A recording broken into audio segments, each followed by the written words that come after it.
Hey, look out down below. Here comes Banana Slammer Conga Bongo's hero. Hey everybody, we're back to Donkey Kong Jungle Beat. Every episode is going to have a musical number to kick off. Oh, probably not. I'm running out of them. No, I mean, I was just going to say, I wanted to see how many Donkey Kong themed songs you could start the episodes with here. There's not that many. I think you just used the two that exist. Oh man, this episode looks awesome. I mean, sorry, this is level. Yeah, so basically this one's actually like, this can kill your hand. Like, you're riding this antelope or whatever it is, wildebeest, and you just have to like dodge enemies, like I didn't there, and also get away from avalanches. Now if you clap, you actually like able to ward off a lot of enemies. Not just in this level, but within the entire game. Like, yeah, clapping, the sound waves do a lot of things, and now I have to try and not die. Do you find it tough at all? Like, just so many platformers are based on like the sort of momentum that you get from running and then going into a jump. I mean, obviously having to clap to do that means you have to give up that forward momentum a little bit. Does that Not really. No, you don't clap to jump. You clap to clap. To jump, you just press both bongos at the same time. Oh, okay. That seems pretty good. Jordan, Yeah, are these like are the bongos touch sensitive at all? I can't remember if you like mentioned that. Like in terms of like how hard you press. Not really. No, they're just literally two buttons underneath. Okay. Oh, dude, you should turn these congas. You should take these congas and turn them into a dive kick controller. You can see me like exercising my hands. Yeah. If you play this for long enough, it actually hurts. Yeah, I believe you. I love that. I love this game to tears, but like, God, I can't play it for very long. But yeah, some levels are like platformers. Some of them are sort of like that run ones. Some of them are like flying levels where you have to like get this bird and try to fly like a certain place without like touching anything. Yeah, it's cool, man. I am enjoying watching this. It's a really fun game, and I wish more people sort of knew about it. Because, I mean, it was probably Nintendo at their most experimental, like, oh hey, let's make this platformer using only bongo controllers. Yeah. I mean, it's a bit of a weird situation, right? Because you can understand why not a lot of people would have played this game at the time, just because, I mean, you needed that. I mean, like, as you said, you could play this game with a controller. I have to imagine a lot of it is lost, because platforming-wise, this all seems pretty simple. Well, yeah, and the one thing that I could be totally wrong about this, because I think I've seen this.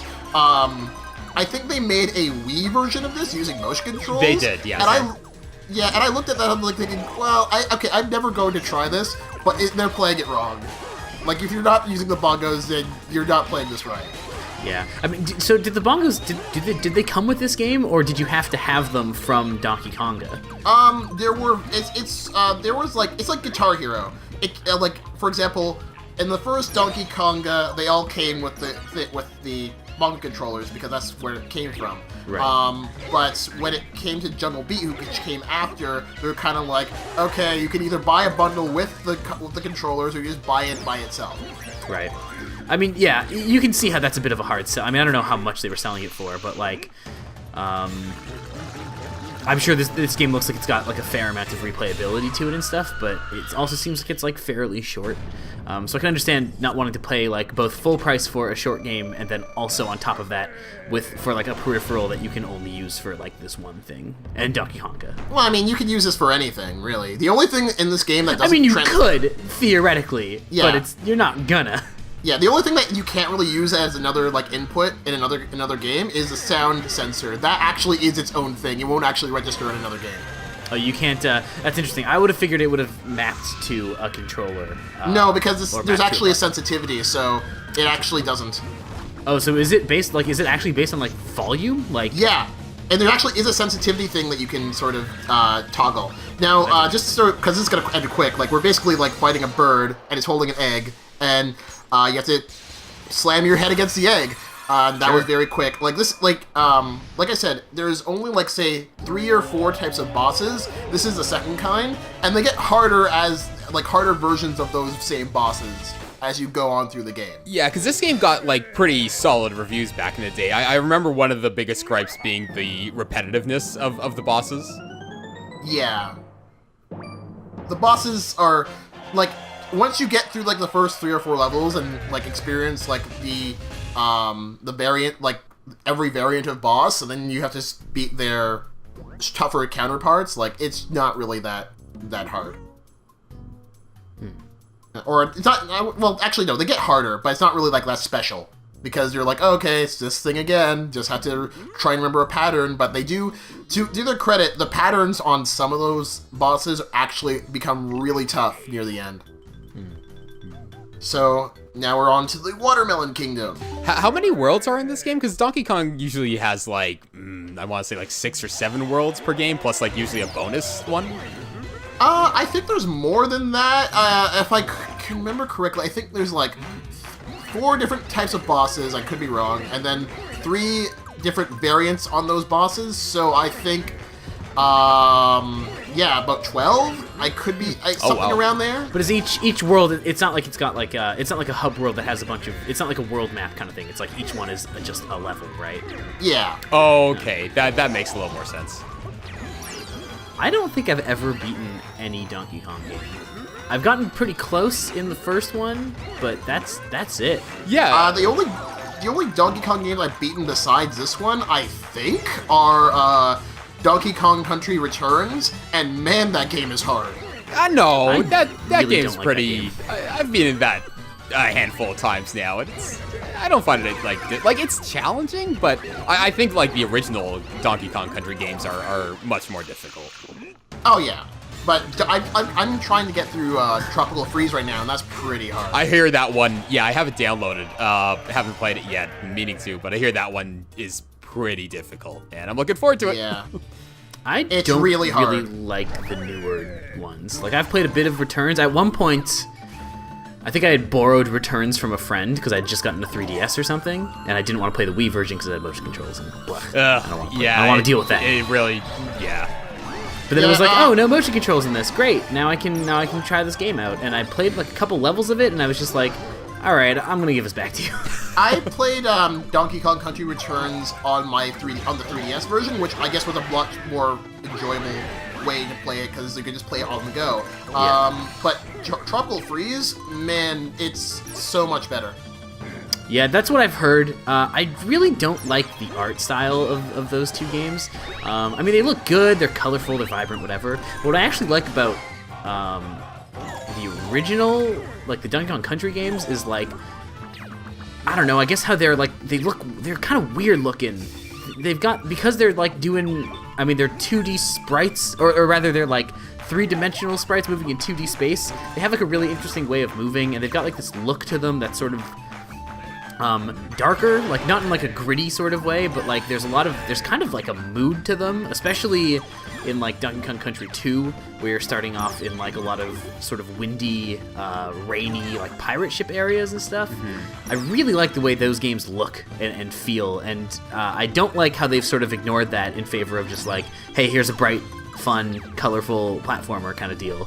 I don't really think you could simulate, like, I don't think you could necessarily stick with that art style in this day and age.